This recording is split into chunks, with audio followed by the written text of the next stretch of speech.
인터뷰가 시작하겠습니다. 저는 제작과 진행을 맡은 김준입니다. 갑자기 목소리가 달라져서 많이 당황스러우실 텐데 저희 큰홀 스토리 내에서 개편이 되어 앞으로는 저와 새로운 팀원인 민지 양과 함께 제작과 진행을 하게 되었습니다. 이번 주 주제는 페미니즘에 관한 내용입니다. 그래서 여성학을 공부하신 경제학과 윤장 교수님을 모시고 저와 김지수하고 송영호하고 함께 페미니즘이란 무엇인지, 여성의 국방 의무, 남녀 간 임금 격차, 학생들에게 페미니즘이 필요한 이유 등을 질문하여 인터뷰를 진행했습니다. 그럼 지금 인터뷰를 들어보겠습니다.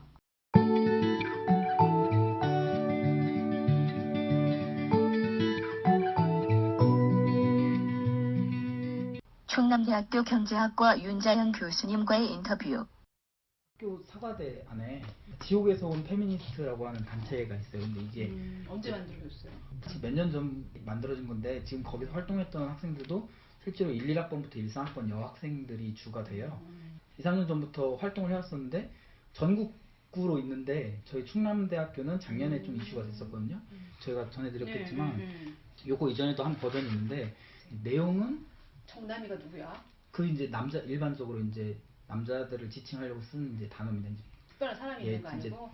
예. 그래서 경상대에서 활동하는 친구들은 경남이라고 해요. 그래서 경상대 남하고도 이렇게 해서 경남이도 이렇게 하고 아마 여기는 정치외교학부 뭐 이런 식으로 해가지고 그렇게 적었던 것 같아요. 그래서 사실 내용은 그렇게 교수님 말씀하신 대로 읽어봐도 뭐 이렇게 확 와닿지 않거나 이렇게 한 번에 큰 사건을 다 볼 수는 없는데 그러다 보니까 오히려 더 논란이 됐던 것 같아요. 학생들이 왜 남자들을 다 이렇게 싸잡아서 비판을 하느냐 뭐 이런 식으로 나왔고 거기에 대해서 이제 페미니즘적 시각을 가진 학생들이 막 댓글을 달고 그랬거든요. 네가 몰라서 그런 거다라는 것부터 시작해서 페이스북에서 거의 많이 충남대 페이스북? 예, 충남대 페이스북 단과대별로 있는 거? 아니 전체로 전체로? 익명을 올릴 수 있는 익명이에요? 예, 있습니다. 충남대학교도 대나무 숲이라는 이름으로 했거든요. 사실 저희가 직접 그 사람들 섭외해서도 얘기를 해보려고 했는데 페미니즘 자체에 대해서 우리 학교 학생들이 그 안에서 논란을 일으키는 경우 중에는 잘 모르는데 얘기 쓰는 경우가 다반사예요. 당사자들한테 직접 안 듣더라도 페미니즘에 대해서 전반적으로 알려주고 같이 그거에 대해서 얘기해보는 이제 시작점을 한번 잡아보자라는 컨셉으로 이제 방송을 잡은 거거든요. 그래서 이제 질문 자체도 약간 포괄적으로 조금 보내드렸어요, 교수님께. 근데 이게 실제로 저희도 이렇게 이 주제로 하자라는 걸 가지고 토론을 하잖아요. 얘기를 거치고 나서 이제 정하는 건데 저희 안에서도 사실 이렇게 이거는 이렇다 저렇다 할 결론이 잘 안 나요. 그러니까 실제 학생들 사이에서도 그러니까 뭐에 관한 결론을 페미니즘이 무엇인지에 대한 거랑 그리고 이제 현실적으로 강론으로 들어갔을 때 특히 여성의 임금차별 부분이랑 이제 교수님께 묻고 싶었던 부분이 그거든요. 여성의 임금차별 부분하고 국방 의무 수행에 대해서 여성으로서 접근해야 될 시각이 어떤 건지 사회적으로 봤을 때 여성으로서 접근해야 될 시각? 사실 여성으로서라고 붙여드린 게 사실 남자들한테는 국방 의무에 대해서 여성들이 어떻게 해야 되는가라고 물어보게 되면 답은 거의 하나거든요. 같이 져라 치면 되지 뭐 이런 식으로 끝이 나요. 그렇게 누가 그렇게 남성이 복무하는 것만큼 똑같이 복무는 아니더라도 어떤 식으로든 복무를 해라. 그러니까 뭐 그게 사회봉사라가 됐든 요즘 세금 얘기도 같이 나오더라고요. 저는 별로 정확한 방식이라고 생각은 안 하지만 어떤 식으로든 져야 한다라고 이제 얘기를 하고 있는 반면에 이제 학교에서 학생들이 같이 아까 말씀드렸던 SNS에 들어갔을 때는 군대 인프라가 안 돼 있기 때문에 못 들어가겠다라는 주장도 많이 나오고 있고 그래서 사실 이 부분에 대해서는 거의 학생들 여론 안에서는 통일이 안 돼 있다라고 보셔도 될 것 같아요. 군대에 관련된? 네. 뭐 학생들 사이에서만이 아니라 전문가들이나 뭐 학자들 사이에서도 일반인 사이에서도 학생이 아닌 일반인 사이에서도 굉장히 다양한 입장을 가지고 있을 것 같긴 한데 문제는 이것도 그러니까 저도 그냥 한 명의 개인으로서 가지고 있는 입장이고 한 번도 제 생각에 대해서 누구랑 의견을 교환해 본 적은 없어요.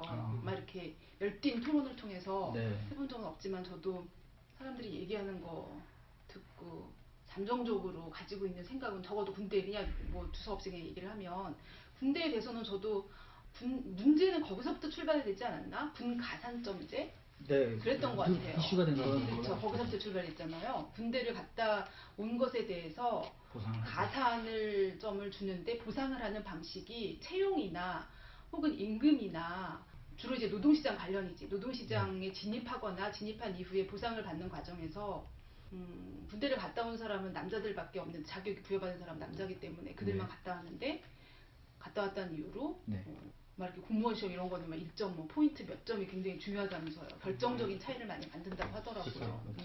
그래가지고 그때서부터 문제가 촉발된 굉장히 오래된 문제인 것 같아요. 그죠? 군 가산점 때문에 그 문제가 시작되니까 이게 남녀의 문제가 아니라 단순히 남녀의 문제가 아니라 군대와 그에 대한 보상의 문제, 어떻게 보상할 것이냐의 문제는 장애인도 사실 장애인뿐만 아니라 이제 신체적인 결격 사유가 있어서 군대 가지 못하는 남자들도 이제 막 불만을 제기했잖아요. 그러니까 이게 네. 성 대결이 아니라 군대를 갈 수 있는 사람과 갈 수 수 없는 사람 간의 문제인데 이거를 남녀의 문제로 치환해서 남자와 여자가 싸우는 꼴로 자꾸 만드는 것이 네. 적절하지 않다라는 식으로 약간 정리된 것 같다라는 생각이 들어요. 네. 그런 식으로 그 문제, 그 지적은 맞는 것 같아요. 그러니까 이게 단순히 여성과 남성 대결의 문제가 아니라 군대를 갈 수 있는 사람들이 가게끔 군대 제도라는 걸 만들어 놓고, 그죠? 네. 그게 대부분 남자잖아. 신체 건강한 남자. 네. 로 이렇게 한정해 놓고서는, 그래서 갔다 왔는데 그 사람들에 대해서만 보상을 해주는, 그게 이제 부당한, 합리적인 수준에서의 보상이 아니라 너무나 그 지나친 수준에서 했다라고 생각하기 때문에 문제가 되는 것 같아. 그죠? 네. 그 군 가산, 그래서 그때 일부 그 여성주의자들은 그런 식으로 얘기했지. 임금에 대해서 보상하는 건 맞는 것 같은데, 채용에 있어서 보상하는 거는 문제가 아니냐라는 식으로 얘기했던 것 같아요. 그러니까 잃어버린 경력이라고 생각하기 때문에, 네. 경력만큼 잃어버린 경력에 대해서 뭔가 임금으로 보상해서, 그러니까 호봉을 잃어버린 그 2년 동안 2년치 일한 것처럼 해서 2호봉 더 계산해 준다. 네, 그 라는 실제로 식의, 그쵸? 하고 있는 그러니까 거죠. 그런 건 이해가 되는데 왜 채용할 때 포인트를 더 줘가지고 출발선을 다르게 만드느냐. 군대 갔다 온 사람과 갔다 오지 않은 사람 출발선을 다르게 만드는 그거에 문제 제기를 했던 것 같거든요. 그거는 네. 문제다. 네. 군 가산점, 군대 갔다 온 것에 대해서 군대가 경력이 아니며 그 경력을 보상하지 말자라는 얘기는 아니었던 것 같아요. 여성주의자들도. 네. 그런데 저희 생각은 어쨌거나 얘기한 대로 제 생각도 그래요. 경제를 다 들었잖아. 공공재잖아. 그죠? 네. 공공재니까 그냥 국가가 조직하는데 국가가 조직하는 방식이지 우리나라는 징병제인 거지. 징병제. 그죠? 신체 건강한 남자들만 모은단 말이야. 근데 그 제도를 이제 이번에 대선에서도 왜 논란이 많았잖아요. 징병제로 할 건. 안철수가 모병제를 한다 그랬나? 누가 모병제를 한다 그랬어? 남경필 남경필이 그랬나? 예.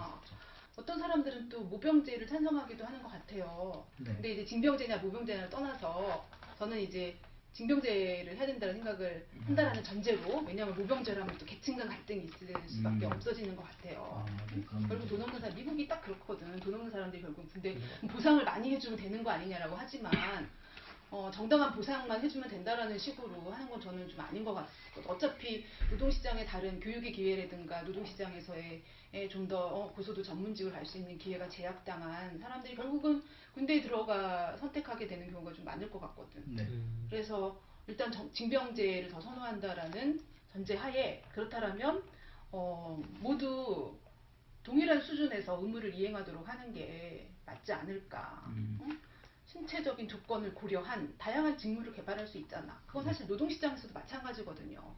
장애인이라 그래서 그러면 일을 못하는 걸 당연하게 생각하는 건 아니거든. 우리가 사회가 장애인에게도 장애인이 할 수 있는 적절한 직무를, 일자리를 만들고 지원해줘야 된다라고 우리가 노동정책을 펼치듯이 군대 내에서도 그런 그렇죠. 문턱이 사라져야 된다는 말씀이시죠? 그럴 수 있지 않을까? 군대 안에서도 다양한, 요즘처럼 게다가 모든 것이 기계와 컴퓨터화 되어 있는데 총 들고 뛰는 그것만 있는 건 아니잖아. 군대 내에서도 또 뭐 회계 업무도 있을 수 있고 다양한 업무가 있을 수 있기 때문에 네. 동등한 수준에 참여를 해야 된다라고 생각을 해요. 저도. 그럼 제가 이렇게 이해를 해야 되는지 모르겠는데요. 지금은 여자가 군대를 장교로밖에 갈 수가 없는 상황이고 장애인들은 특히나 더 그런 기회가 없죠. 그러면은 참여 문턱 같은 것들이 합리적으로 조절이 된다라고 한다면 아까 말씀드렸듯이 군대라는 것 자체는 공공재잖아요. 사회 공공재인데 공공재의 역할로서 2년 이상 2년, 최소 2년이죠. 저희 한국에서는 1년 9개월 정도인데 복무한 사람들에 한해서 공공재를 수행했었기 때문에 공공재의 역할에 더 익숙하거나 더 익숙하고 더 잘해낼 수 있다는 게 저는 합리적인 생각이라고 생각하거든요. 그런데 그렇게 되면 이제 모든 사람이 그 의무를 수행하는 거니까 따로 군을 갔다 온 데 대한 이제 보상을 할 필요가 없는 거죠. 그렇지 않은가? 사실 보상이라는 거는 네. 누구는 가고 네. 누구는 안 갔을 때 그게 이제 구조적인 이유로 군대에 일종의 그 기간 동안 그 사람이 인적 자본에 했었을 수 있는데 못했기 때문에 그걸 보상한다는 차원에서 가산점을 주거나 아니면 호봉을 그냥 2년 쳐주거나 이런 방식으로 해왔던 건데 만일에 누구나 똑같이 심지어 장애인도 그냥 그 시체 조건에 맞는 방식으로 의무를 수행한다라면 더 이상 이제 군대를 갔다 왔다는 것에 대한 어떤 보상을 할 필요가 없는 거죠. 그러니까 다 똑같이 하자는 거지. 저는 그런 입장인 거예요. 그러니까 누구나 동일하게 의무를 수행하면 굳이 이제 그것에 대해서 보상을 할 필요가 없는 거죠. 누구나 이제 똑같은 출발선에서 시작하는 거잖아요. 남자든 여자든 군대를 갔다 왔다는 것이 어떤 기회 박탈, 다른 이제 교육이나 노동시장에서 소득을 벌어들일 수 있었던 기회를 박탈당한 그런 게 아니었기 때문에 특별히 보상을 할 이유가 없으니까 지금은 너무나 이제 군대가 뭐 동성애 문제도 있지만 동성애에 대한 차별 문제도 있지만 어디나 꼭 군대가 아니어도 어느 집단이나 어느 조직이나 한쪽의 성별이 많으면 다른 쪽의 성별이 불편하게끔 될 수밖에 없어요. 구조가. 그렇죠. 그렇잖아요. 한쪽 그렇지. 다수를 위해서 그 조직을 돌아갈 수밖에 없고 다수가 익숙하고 편한 방식으로 그 조직의 질서나 문화나 구조나 공간적인 것도 심지어 옛날에는 여자 화장실 없는 데도 있었어. 옛날 대학교 같은 경우는 여학생이 없으니까요. 여자 화장실 있을 필요가 없잖아요. 옛날에 우리 학교 저는 서울대학교 저 녹두거리에 술집 많은데 말하자면 궁동 같은데 거기 가면 여자 화장실이 없는 거야.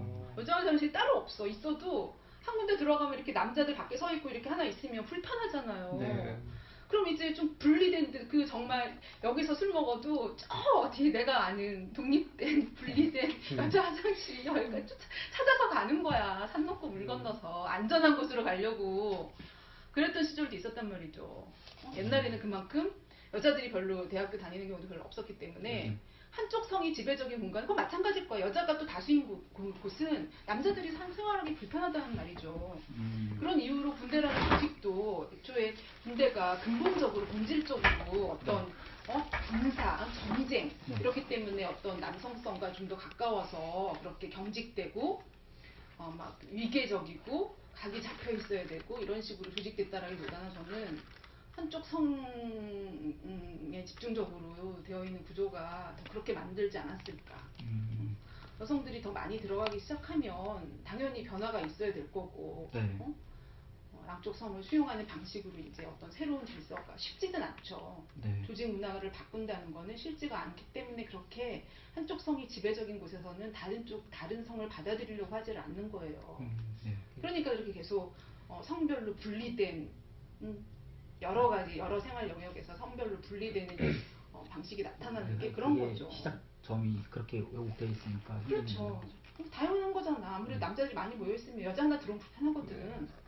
회사도 마찬가지야. 어디 출장 가야 되는데 여자 하나 있으면 방 따로 잡아줘야 되고 일단 돈이 2배로 들잖아요. 남자만 다 있으면은 그냥 방 하나 잡아가지고 다 때려 그냥 한 방에서 자면 되는데 다른 성별이 하나 있으면 배려해줘야 되고 그런 이제 비용적인 차원에서 딱히 여성이 뭐 일을 못해서 뭐 생리적으로 싫어서라기보다는 현실적으로 그런 문제가 있기 때문에 그런 일이 있어서 일단 들어가기 시작하면 저는 환경이 많이 바뀌게 된다라고 생각을 해요. 그래서 사실 모든 게 그렇잖아. 그러니까 처음 들어갈 때는 다 불편하지. 예? 남성이든 여성이든 상대방이 다수로 있는데 어디 갈 때는 그래서 파이오니어, 개척자라는 말을 붙이는 게 처음엔 다 힘들거든요. 그러면 사실상 그런 관점에서 보자면 지금 군대에 있는 문제랑 가산점 문제, 그러니까 군대 다녀온 것을 어떻게 보상해 줄 수 있냐 이런 문제부터 군대 내에서 발생하는 문제의 상당 부분은 여성들이 군에 준치라는 것으로도 해결이 될 수 있다는 그렇죠. 말씀이시나요? 저는 그렇게 생각해요. 여성도 군에 들어가게 되면 보상이 필요가 없어질. 그렇죠. 그렇죠. 보상도 필요 없어지고 모두가 동등하게 군대라는 의무를 수행하는 거니까 굳이 그것에 대해서 별도로 보상을 하는 방식이 없어요. 남성들도 억울할 이유가 없는 거지 이제. 그렇죠. 보상 근데요. 방식을 찾기보다는 그냥 모두가 국방의 의무를 수행하면서 차별성을 그렇죠. 없애자는 말씀이죠. 그런 나라들도 있잖아요. 이스라엘도 옛날에 이스라엘 지금도 그렇게 지금도. 그렇잖아. 그런 나라들도 있듯이 얼마든지 특히 우리나라처럼 대치 상황에서 어쩔 수 없이 정말 군대를 유지를 해야 되는 상황이라면 그렇게 하는 게 저는 좀 더 현실적이지 않은가. 사실 지금 질문의 성우가 약간 엇나갔는데 네. 교수님은 페미니즘이 어떤 거라고 생각해요? 뭐 생각하시던? 페미니즘? 네. 그래서 참 뜬금없어요 저한테는. 그래가지고 갑자기 온다 그러는데 오지 말라고 할 수도 없고 오라 그랬는데 너무 국내 페미니즘의 방향 막 이러니까 내가 치열하게 고민했던 시절도 있지만 지금은 사실 국내 페미니즘 막 이러니까 페미니즘 뭐냐 그러니까 내가 생각했던 페미니즘이 뭘까 라는 생각이 드는데 정말 페미니즘은 뭐 인종차별이나 뭐 이런 어떤 이제 윤리적인 가치가 들어가 있는 모든 어떤 단어들이 그렇지만 다 사람이 생각하는 게 다 제각각인 것 같고 네. 교과서적인 정의는 아마 있을 거예요. 저희가 이제 조사하고 한 거로는 페미니즘이 여성학적인 부분에서 이제 만들어진 거긴 하지만 양성평등주의라는 것으로 거의 많이 양성평등주의. 네, 그렇게 저희는 그렇죠. 이즘 끝에 붙으면 뭔가 이렇게 가치, 신념, 그거에 관련 그걸 믿는, 그걸 지지하는 가치관과 신념이라고 생각하잖아요. 이데올로기. 그죠? 네. 그러니까 페미니즘 그러면 뭔가 사회적으로 여러분 아는지 모르겠지만 이제 생물학적 성과 사회적 성을 구분하잖아요. 네. 영어로 하면 섹스와 젠더를 구분하잖아요. 그죠? 네. 생물학적인 성별의 구분이 단지 그 생물학적인 성의 구분에 그치지 않고 네. 그것에 뿌리를 두고 사회적으로 계속 성별로 위계화된 질서를 재생산하는 어떤 기제가 존재하고 그 기제를 그러니까 완화시켜야 된다고 해야 되나? 철폐해야 된다? 네. 라고 믿는 그런 거라고 할 수 있죠. 그러니까 생물학적 성에 기반한 어떤 사회적 성별의 차이가 그냥 차이가 아니라 위계화되어 있다라는 거죠 말하자면. 그러면 모든 거, 그러니까 동등한 어떤 자격을 가지더라도 여성이 남성보다 더 불리한 대우를 받는다든가 구조적으로 그게 개인의 취향이라든가 그냥 생각의 차이라기가 아니라 사회 구조적으로 그런 성별 위계 관계를 재생산하는 뭔가가 있다라는 근원적으로. 저도 사실 생물학적 성으로 직업을 구분한다거나 이런 건 별로 비합리적이라고 생각을 하는데요. 그리고 그게 이제 말씀하신 대로 차별을 많이 유발하는 부분인데 사회학적 성을 가지고 구분하는 거는 사회적 성? 어떻게 사회적 성을 구분하는 건 어떻게 생각하세요? 그러니까 생물학적 성이라는 건 그냥 신체 구조가 우리 태어날 때부터 여자는 물론 이제 그런 데기도 하잖아. 자라면서 나는 몸은 남자지만 여자인 것 같아. 네. 요즘에 그런 트랜스젠더 같은 것도 굉장히 많잖아요. 네, 많죠. 그런 사례가 그러니까 그런 사례를 보면 이렇게 딱 알 수 있죠. 생물학적 성과 사회적 성이 다르다는 거. 생물학적 성은 태어날 때 내가 가지고 태어난 생식기, 몸의 구조 다르잖아. 네. 단순히 그거란 말이에요. 네.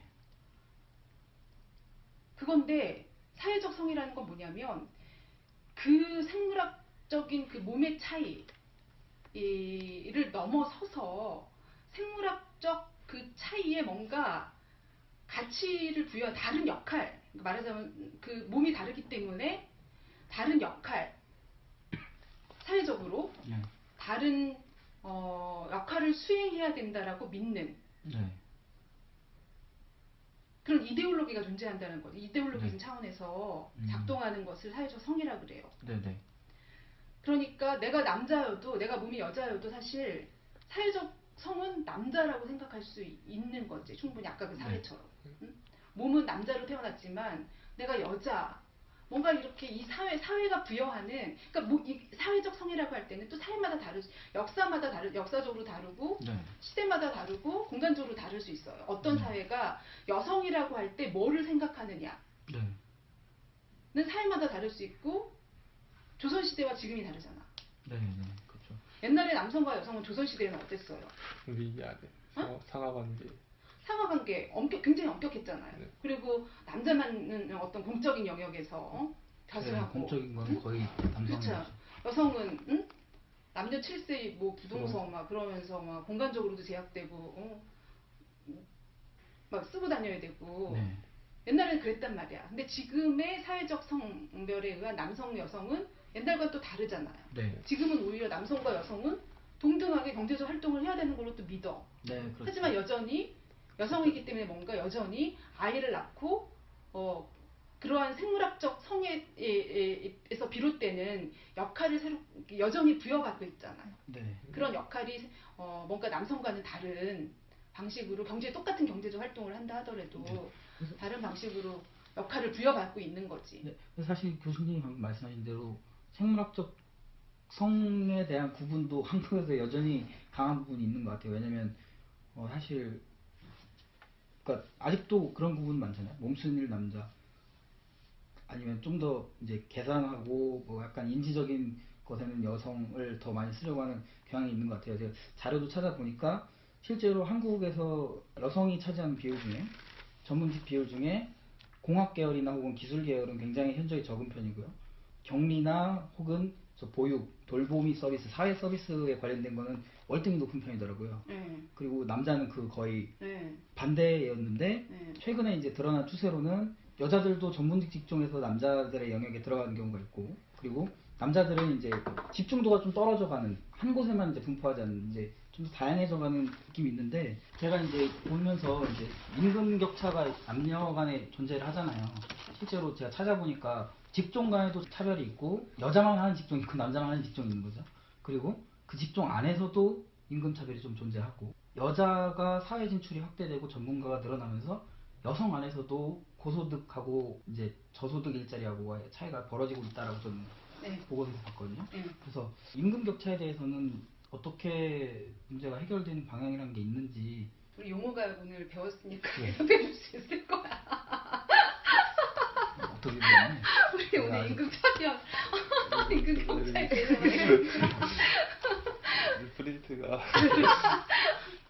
임금 격차가 우리나라가 제일 전 세계에서 가장 크잖아요. 남녀 임금 크죠. 격차가 계속 큰데 사실 여러 가지 이유가 있을 수 있죠.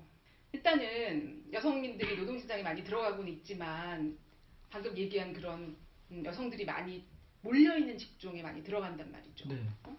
여성들이 지나치게 몰려있으면 수요공급 논리에 따라서 공급이 많아지면 임금이 떨어지겠죠. 그런 원인이 일단 있을 수 있단 말이에요. 네. 또 두 번째로는 여성이 하는 일은 뭔가 특히 아까 얘기했던 사회서비스, 보육교사, 네, 그쪽이 많이. 요양보호사, 청소직, 이런 거, 상담, 이런 거 뭔가 이렇게 사람을 상대로 하는 일, 이런 거는 특별한 기술이나 숙련이나 지식이 필요 없다라는 식으로 생각하는 경향이 있어요. 네. 기존의 여성들이 집에서 하던 일, 사람을 그냥 엄마들이 애 키웠으니까 그냥 뭐 이렇게 얘기 들어주고 막 그냥 하는 건데 뭐 상담에 뭐 이렇게 큰 지식이 필요해? 라고 생각하는 거죠. 그래서 그렇게 그러니까 여성이 주로 하는 일은 특별한 숙련이 필요하지 않기 때문에 왜 숙련을 축적하는 데 들인 어떤 교육이나 이런 게 없으니까 그것을 별도로 보상해야 된다는 생각을 하지 않는 경향이 있는 거예요. 네. 여성은 태어나면서부터 마치 그걸 잘했다. 남성에 비해서 그런 식으로 생각하는 경향이 있는 거죠. 그래서 그런 이제 여성들이 주로 하는 일은 그런 이유로 딱히 이제 하려는 사람이 많아서 공급이 많아서라기보다는 그런 일들은 여자들이 원래 했던 일이야라는 생각으로 임금을 낮게 책정해요. 네. 보육, 요양보호사 이거 다 우리나라 정부에서 재정 지원해서 만들어진 일자리인데 그러니까 결국은 정부가 다 임금을 정하는 셈이거든요. 네. 그 수준으로 정해놓고 있는 거예요. 마지막으로 또 한 가지는 뭐야? 사회적 성 역할이 여성은 여전히 주된 생계부양자가 아니라 2차 소득자. 돈은 남편이 벌어오고 여자는 살림하고 그냥 생계를 좀 보조하는 거다라는 생각을 가지고 있어요. 네. 그래서 한 달을 꼽아 먹고 살아야 되는 돈을 지급해야 된다는 생각이라기보다는 용돈을 벌기 위해서 나왔다라는 식으로 생각하는 거죠. 다른 관점에서 보자면요. 그러니까 사실 자료 확인해 보니까 소프트웨어 개발자라든지 혹은 변호사나 이른바 굉장한 전문 직종들이죠. 근데 그쪽 안에서는 임금 격차가 좀 더 적은 걸로 나와요. 그 교수님 그렇죠. 말씀하신 예, 영역보다. 예. 근데 남녀 종사자 수의 격차가 너무 엄청나거든요. 그렇죠. 그 임금 격차는 비교적 적다고 할지라도 그렇지. 일단 들어가기만 네, 들어가기- 하면 실력에 따라서 보상받는 직종들의 경우죠. 그런 직종들이. 네. 그러니까 이렇게 여성들이 요즘에 공무원 시험 보려고 그러고 변호사 시험 보려고 그러고 은행권 들어가려고 그러고 공기업 네. 들어가려고 그런 이유가 교사하려고 그런 이유가 그런 데는 내가 공부 열심히 해서 자격증을 따서 취업을 하면 남성과 동등하게 임금을 단지 여자라는 이유로 적게 받을 수 있는 여지가 별로 없는 직종들이라는 네, 거죠. 그렇죠. 내가 한 만큼 받는 직종들이니까. 그런 경향이 나타나죠. 근데 지금 현재 없는 거는 그래도 과거보다 많아진 거예요. 사실 방금 아까 말씀해 주신 돌봄이 서비스나 이런 부분에 있어서 지금 젊은 20, 30대 인력이 거기에 바로 노출되는 건 아니잖아요. 그렇죠. 네. 전체 시장을 보면은 그런 부분에서는 차이가 있는데 저는 20, 30대 노동 시장을 보면은 사실 그 부분은 남녀 차별이 존재할 수 있는가라는 생각도 좀 들거든요. 없어야 된다. 많이 줄어든 상태고. 아, 그렇죠. 예. 20, 30대 막 입직한 상황에서는. 근데 이제 그렇지. 격차가 점점 벌어지죠. 네, 위로 연령이 들수록. 연령이 높아질수록 좀 벌어지는 경향이 있더라고요. 그렇죠. 중간에 이제 육아, 뭐 이런 결혼이나 육아 이런 것들에 의해서 경력 단절이 생겨서 그런다는 얘기가 있죠. 그러니까 그런 거를 방지하기 위해서 보육시설 아니면 육아휴직 네. 이런 거 해야 된다라고 얘기는 하는데 네. 여전히 이제 우리나라 현실이 아까도 얘기했지만 기업에서는 이윤을 극대화하려면 가능한 그 근로자가 최대한의 노력을 투여해 주기를 원할 거 아니에요. 엄청 그치? 그렇죠. 네. 그런 상황에서는 여자보다 남자가 더 유리하다라고 보는 거지. 이건 우리 아까 얘기했듯이 일종의 통계적 차별이야. 네. 어떤 남자는 집에서 정말 애 보는데 시간을 맞아요. 많이 투입할 수도 있어. 애 보는 거 더 좋아하고. 어떤 여자는 애는 정말 끔찍히 싫어할 수도 있거든. 네. 그래서 심지어 결혼 안 하려는 난 정말 성공할 거야. 더 막 이런 여자들도 있을 수 있는데 기업은 여전히 그냥 남성 일반이 여성 일반보다 더 근로 의욕이 더 높고 애사심이 더 많을 거고 조직 몰입도가 더 엄청날 거고 가능한 한 애를 안 볼 거고 그렇게 행동할 거라고 믿는 거죠. 그런 부분에서는 확실히 여성 차별이 좀 존재하고 그렇죠. 개선돼야 될 문화가 있는 것 같아요. 노동 문화. 그렇죠. 네. 그러니까 이 기업이 좀 변해줘야 되는데 사람들 일반적인 사람들 여성 남성 자신도 네. 이렇게 옛날보다는 이런 교육 과정을 거치면서 그 성역할 고정관념이라 할까 그런 게 많이 완화된 것 같은데 네. 일단 이제 기업 세계에 들어가면 뭔가 이제 현실이 그렇지 않다라는 거를 느끼면서 적응하잖아요. 사실 다니다 보면 살아남아야 되니까 적응하게 되니까 여기에 맞춰야 되나 보다라고 생각을 하게 되고 그런 과정이 이제 서로 계속 그 세계 그런 식으로 그런 상태로 남게 만드는 SNS에 이제 올라오는 일반적인 페미니즘에 대한 반대의 논거가 항상 그거거든요. 여자가 더 일 못하지 않느냐. 야근 시킬 일이 있으면 야근도 남자가 더 열심히 하고 그러는데 그런 부분이 있지 않느냐라고 이제 주장을 하거든요. 근데 방금 교수님께서 말씀하신 대로 노동 문화에 오히려 문제가 있는 편이 맞는 거죠. 그런 식으로 일하게끔 그게 반드시 남자에게도 바람직한 게 아닌 거야. 네. 그럼 그거에 적응해주면 안 되는 거예요, 우리가. 그렇죠. 그건 남성들도 힘들어. 페미니즘은 그거야. 지금의 그러한 방식의 성역할 고정관념을 전제로 해서 굴러가는 이 세상이 네. 사업장이나 회사가 남성도 힘들게 하는 방식이라는 거예요. 여자만 불리하게 하는 게 아니라 남성도 야근해야 되지? 그런 식이 되니까 또 동료 여성들이 오면 싫어해. 왜냐하면 야근은 다 나 혼자 해야 될 것 같거든. 애 있다고 집에 가야 되니까.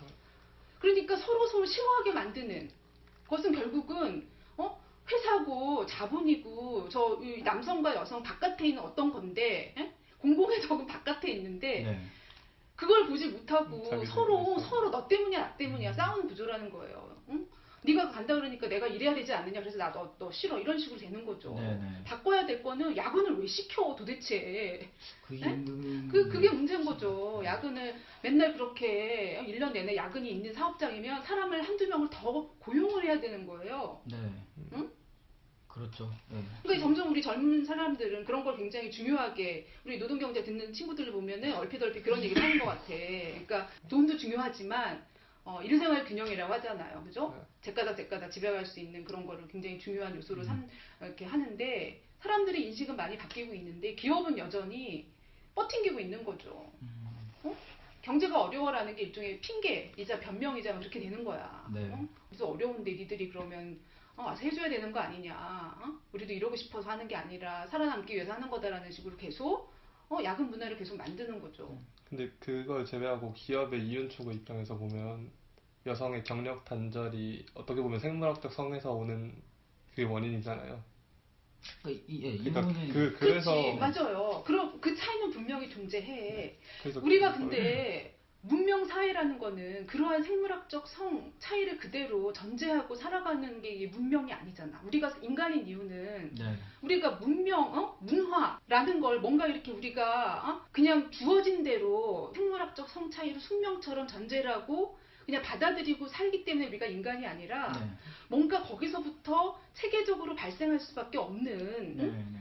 불리함이 있다라면 그것을 교정할 수 있는 우리가 인간으로서의 선택을 네. 통해서 제도를 만들고 음, 하는 게 바로 문명이에요, 문화예요. 우리가 이 동물과 다른 게 성의 차이로 인해서 여성들이 아이를 낳을 수밖에 없는 차이 때문에 그런 게 있다는 걸 알아. 좀 불리하다는 거 알죠?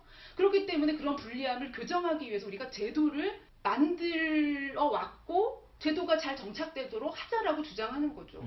네. 그게 없으면 우리가 뭐야, 동물이지. 그냥 주어진 그대로 있는 대로 살면. 그러니까 인류를 재생산하려면 누군가는 애를 낳아야 되잖아. 네. 그러니까 또 심지어 급진적인 페미니스트는 그래 우리 애 낳지 말자라고 얘기를 하는 건데 그렇게 가는 게 바람직하지 않은 거라고 한다면 어차피 아이를 낳고 사회가 재생산될 거 아니에요. 네. 노동력 계속 공급되고 그런 거라면 그렇게 낳음에도 불구하고 그 여성이 계속 아이를 출산한다는 사실로부터 불이익을 받지 않도록 네. 제도를 만들어야 된다는 거야. 세 가지 연달아 얘기를 들었는데 그러게.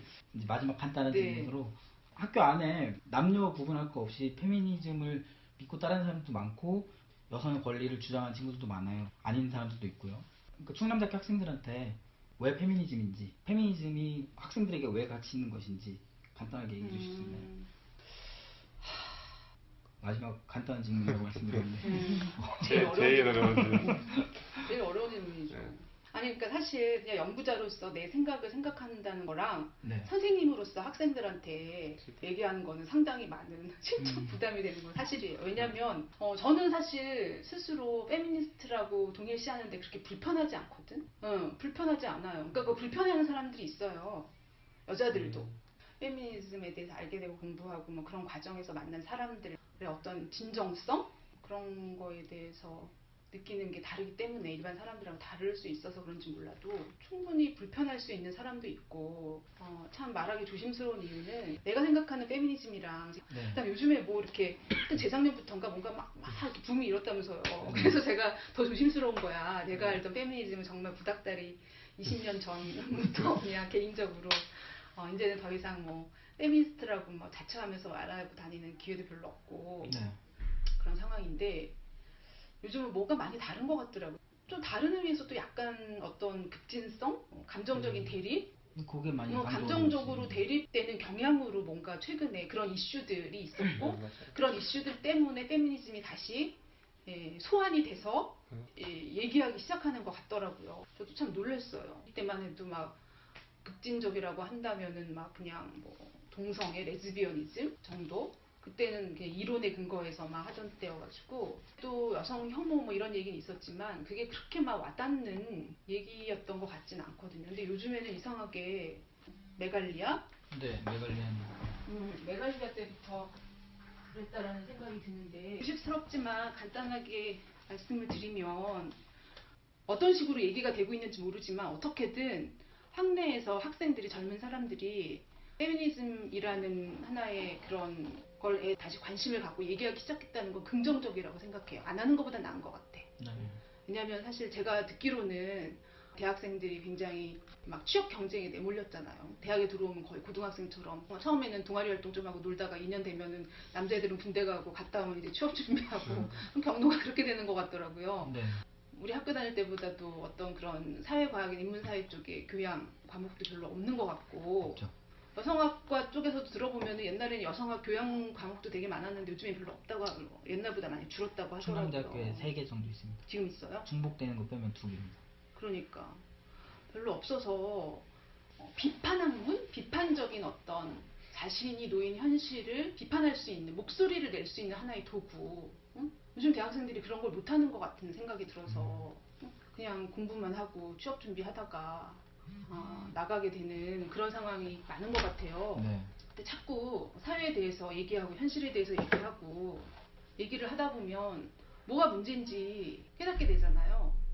페미니즘이 도구가 돼서 의사소통의 수단으로 이용되는 경향이 있는 것 같아서 그건 일단 긍정적인데 그런 과정에서 어떤 소모적일 수 있는 감정 대리. 근데 제가 잘 모르겠어요. 그러니까 왜 그런 문제가 있잖아. 성폭력도 그런데 옛날처럼 굉장히 보수적일 때는 당해도 얘기를 못했거든요. 네. 기분이 나빠도 얘기를 못했기 때문에 성폭력이 지금보다 절대 심하지 않았음에도 불구하고 옛날에는 성폭력 건으로 보고되는 건수가 낮았단 말이야. 별로 네. 없었단 말이야.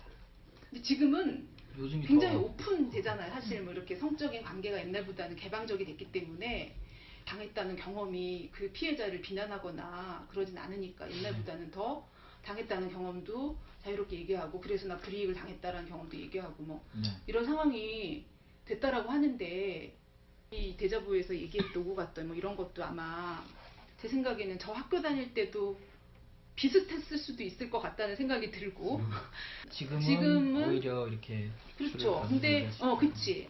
옛날에는 덜하지는 않았을 것 같은 생각이 드는데 옛날에는 오히려 이런 얘기들을 여성들이 여학생들이 소수니까 말을 못했던 반면 요즘은 말을 하는 거죠.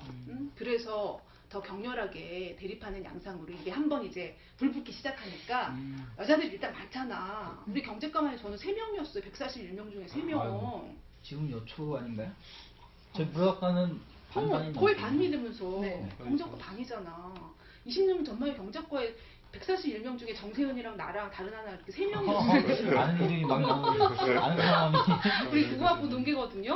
이랬단 말 이런 시절이 있었단 말이야. 그러니까 우리는 뭐 기분 나쁘거나 뭐 해도 통려 학생회라고 학내에 그런 기구도 있긴 했지만 별로 없었다는 문제를 거론하 그리고 쉬쉬하고 그때 학생운동 이런 문화가 조직의 비리를 밖에 알리지 말아라 뭐 이런 거 있어가지고 쉬쉬하는 그런 경향이 있었는데 요즘은 이제 그렇지 않아서 더 열띠게 얘기하는 거 아닌가라는 생각이 들어서 좋은 것 같다는 생각이 드는데 이게 어떤 감정적인 대립으로 그거는 좀 지양해야 되지 않을까. 어떤 페미니즘이 주목받는 이유가 결국은 사회 시스템이 문제인 거거든요. 네. 그렇잖아요. 남자와 여자를 둘러싼 우리가 살고 있는 이 세상, 뭐 신자유주의적이라고 하는 그런 이제 질서, 끝도 없이 경쟁을 부추기잖아. 어차피 일자리는 정해져 있는데 끝도 없이 준비하라는 거잖아요. 그런 구조가 문제인데 그것이 이제 마치 남성은 여성을 비난하고 손가락질하고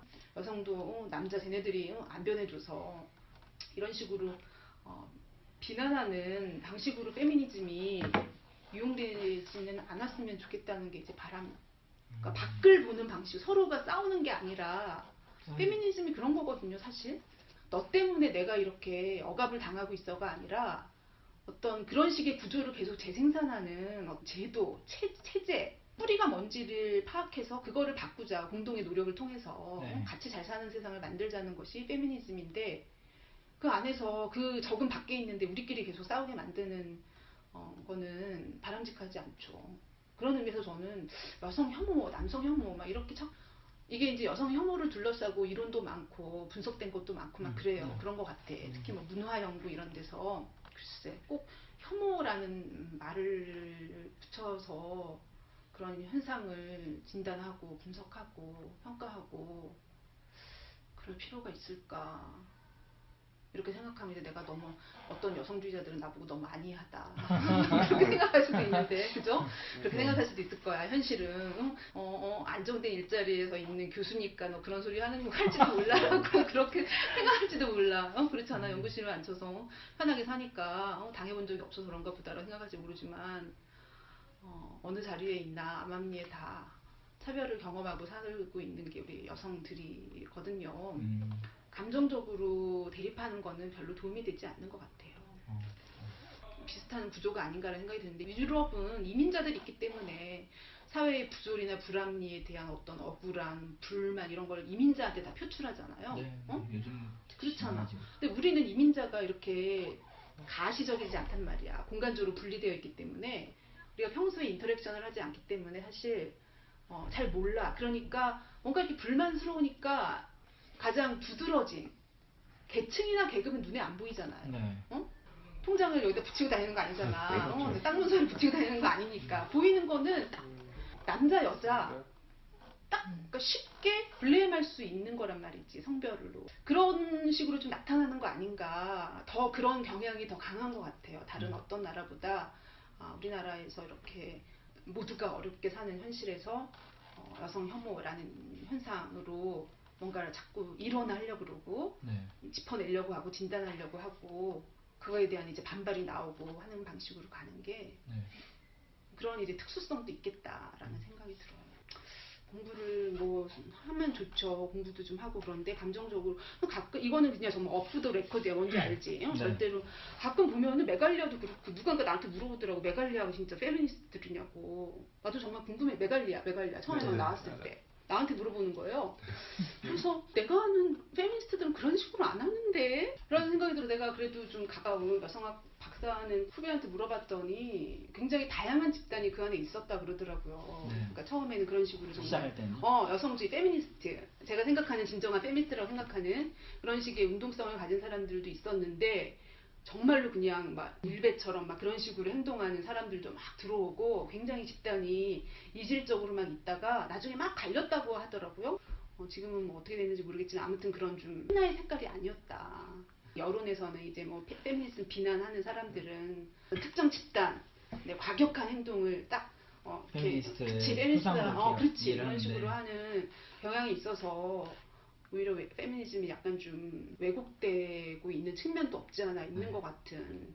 사실 제가 이제 개인적으로 확인했던 거는 저는 초기에 메갈리아를 본 건 아니어서 최근까지만 보면은 눈 뜨고 보기 어려운 게시물들도 많고 그래요. 내용도 그렇고 남성 비하하는 것부터 시작해서 아까 교수님께서 지적한 생물학적인 부분 가지고서 이제 문제 삼고 그걸로 차별의 기준을 만드는 그러니까. 뭐 그런 부분이 많단 말이죠. 그래서 저는 남자애들 중에도 아주 저급한 수준이 있는데 여성들 중에도 저급한 거의 문제지 남녀의 구분 문제가 아니구나라는 생각을 하게 됐던 거죠. 예.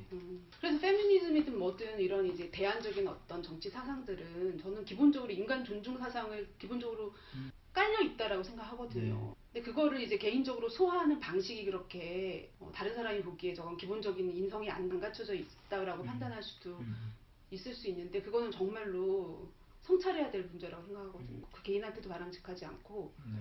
페미니스트라고 동일시하는 건 자유인데 자유인데 그렇게 말하면 이제 네가 믿는 페미니즘만 맞고 뭐 다른 건 틀리냐라고 하면 또 그렇게 비판을 할 수도 있을 것 같아요. 제가 생각하는 건 뭐 솔직히 정말 페미니스트들은 그런 이제 대안적인 어떤 주장을 하는 사람들은 약자는 더 조심스럽게 항상 발화를 해야 되거든. 비난받잖아요. 그렇죠. 힘들어. 시작할 때. 그러니까 살기가 힘들어. 정치도 마찬가지잖아요. 야당, 민주당의 왜 진보적인 당에 더 높은 도덕성을 요구하잖아요. 응? 그렇죠. 그런 거랑 똑같은 거야. 뭔가 진보적인 사상을 가지고 있는 사람들은 더 항상 조심스럽게 도덕적으로, 윤리적으로 해야 된다라는 거지. 그래서 페미니스트라고 자기가 주장을 하려면 그런 것에 반드시 신경을 좀 써줬으면 하는 개인적인 바람이 있죠. 우리가 그런 식의 비난과 공격에 항상 노출돼 있기 때문에. 저희가 항상 이 소재를 가지고 얘기를 할 때 저희 안에서 도는 얘기들이 계속 있었는데 거의 오늘 교수님께 들은 얘기는 거의 그 부분은 거의 다 초월한 부분들이고요. 뭔데? 저희끼리 하던 얘기랑 저희가 보는 관점을 거의 다른 관점에서 계속 얘기를 해주셨어요. 그래, 군대 문제도 뭔데요? 그렇고 나한테 얘기해줬으면 저도 얻는 게 이제 있어야 될 것 제가 같아. 개인적으로 이렇게 다 들은 내용들이라 이렇게 함부로 말씀드려도 되는지 모르겠지만 괜찮아요. 제 성격도 섞자면 군대 가야 되느냐 말아야 되느냐 문제는 군대는 저희도 항상 그 북한과의 대치를 학습을 했잖아요. 그래서 한 여성들한테 물어봐도 군대 필요하다 무조건 가야 된다 이렇게 다 생각을 해요.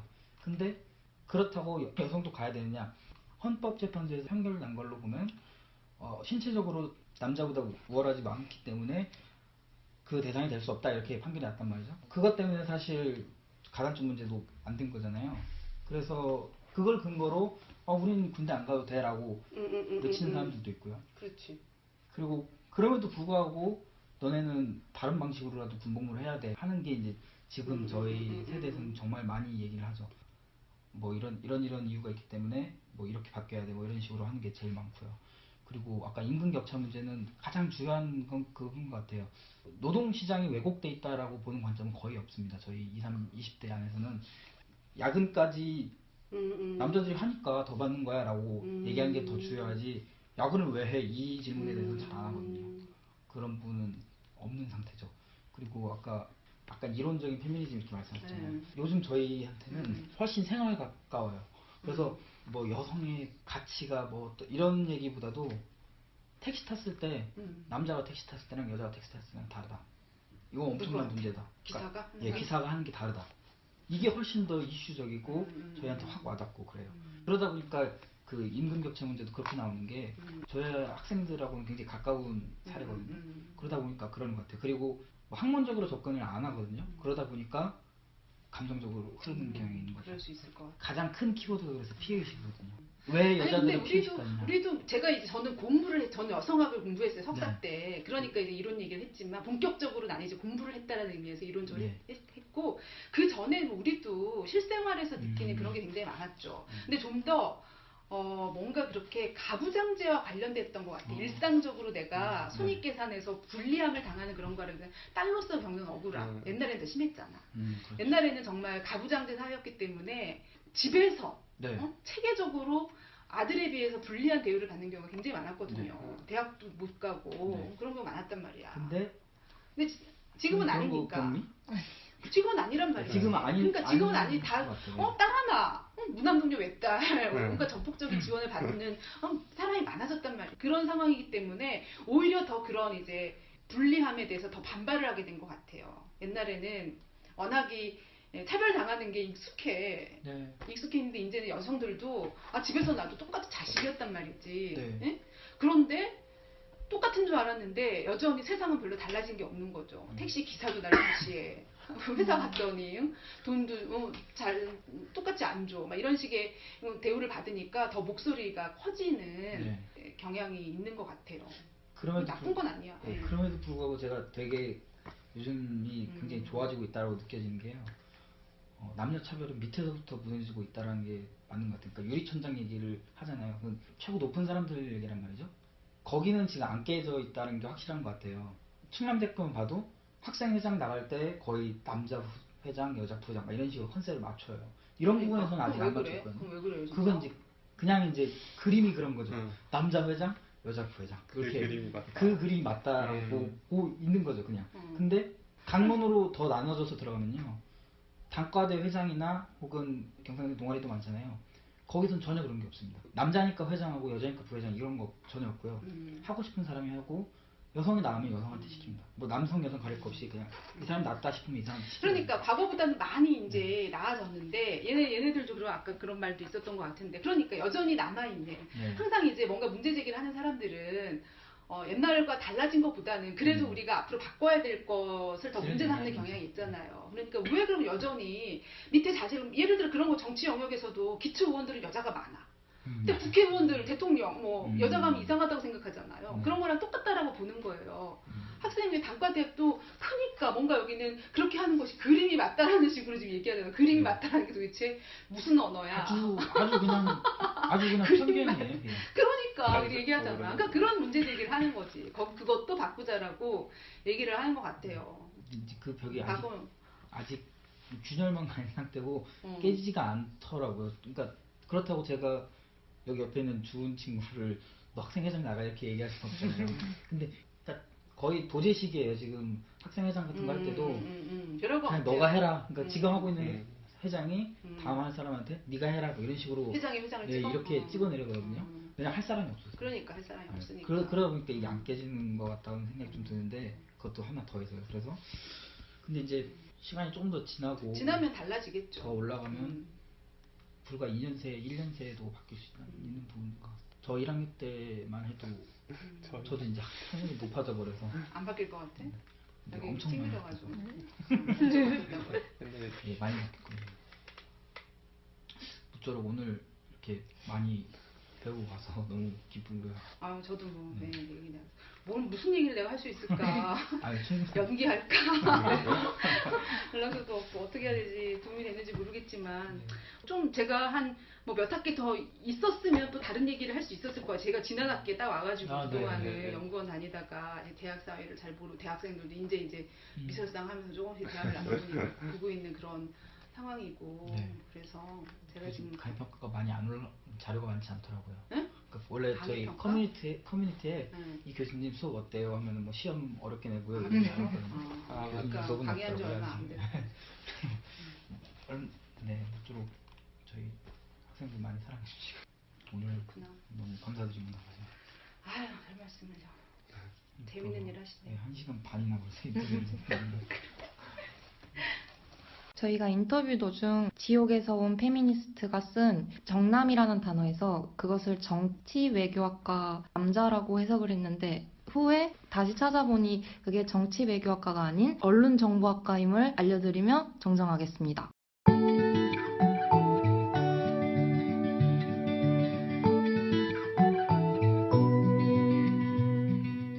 인터뷰를 들어보았습니다. 다시 한번 인터뷰에 응해주신 윤자연 교수님께 방송을 통해 감사의 말씀을 드립니다. 저는 원래 페미니즘에 대해서 관심이 없어서 아예 모르고 있었는데 이번 인터뷰를 통해 많은 것을 배웠다고 생각합니다. 같이 인터뷰에 참여하신 김지수하고 간단하게 소감 말해주세요. 네, 다시 목소리를 등장하게 기회를 받았는데요. 페미니즘에 대해서 이제 교수님 인터뷰를 통해서 좀 더 자세하게 알 수 있는 기회가 되었는데 역시 교수님들이 좀 차원이 다르게 이런 남녀 차별 문제를 수준 있게 이해하고 계신다라는 것을 좀 알 수 있었고 중요한 포인트는 그런 것 같아요. 그 페미니즘은 뭐 교수님 말씀하셨듯이 아직 한국 사회에서는 여전히 논란거리인 부분이고 합의가 되지 않았다는 점, 그러니까 옳고 그름의 문제를 떠나서요. 그리고 또 한 가지가 동시에 그 페미니즘이라는 이데올로기의 목적이라는 것 자체가 남녀를 가르기 위해서 나온 것이 아니다. 그러니까 일방의 성을 위해 만들어진 사상이 아니다라는 것이 인상 깊게 느껴졌던 부분입니다. 그래서 페미니즘 자체가 남을 배제하는 배타성을 성질로 두지 않는다라는 것인데 인상 깊었던 기억이 하나 있는 게 저와 송영화국은 이제 큰 스토리로서 관련 주제를 찾기 위해서 페이스북에 올라온 여성 혐오 게시물들도 많이 보고 사실 거기서부터 저희 취재가 시작이 되었거든요.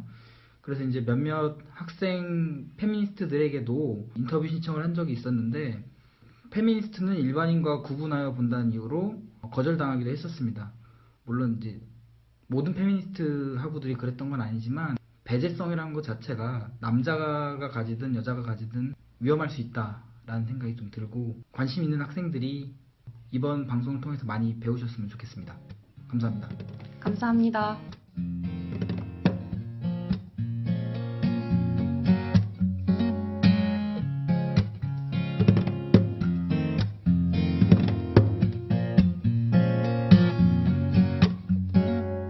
I see that white sandy beach and your face comes to mind. We walked on the twilight shores of memory and time. Moonlight danced on waves and you and we stayed there all night. In those precious moments, I was yours and you were mine.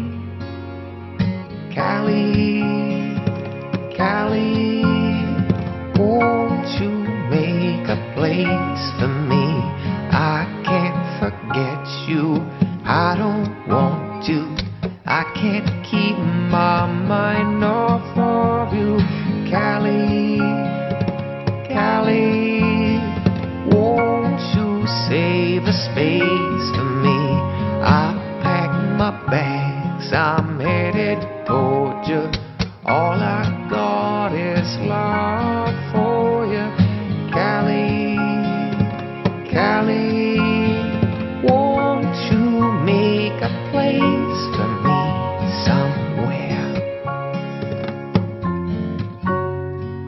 We drove on the mountain highway, rising with the sun, staring down at countless palm trees, shrinking into none. Top down with the blue skies glowing, filling life with light. Wind ran through your long dark hair, oh baby, what a sight. Cali, Cali, won't you make a place for me? I can't forget you, I don't want to. I can't keep my mind off of you. Cali, Cali, won't you save a space for me? I pack my bags, I'm headed toward you. All I got is love for you. Cali, Cali, won't you make a place for me somewhere? When we parted ways, somehow I knew I'd never see times like this again, when we were careless and so free. I kissed you goodbye and missed you oh so terribly. I never forget the promise that you whispered me. Cali, Cali, won't you make a place for me? I can't forget you, I don't want to. I can't keep my mind off of you. Cali, Cali, won't you save a space for me? I pack my bags, I'm headed toward you. All I got is love.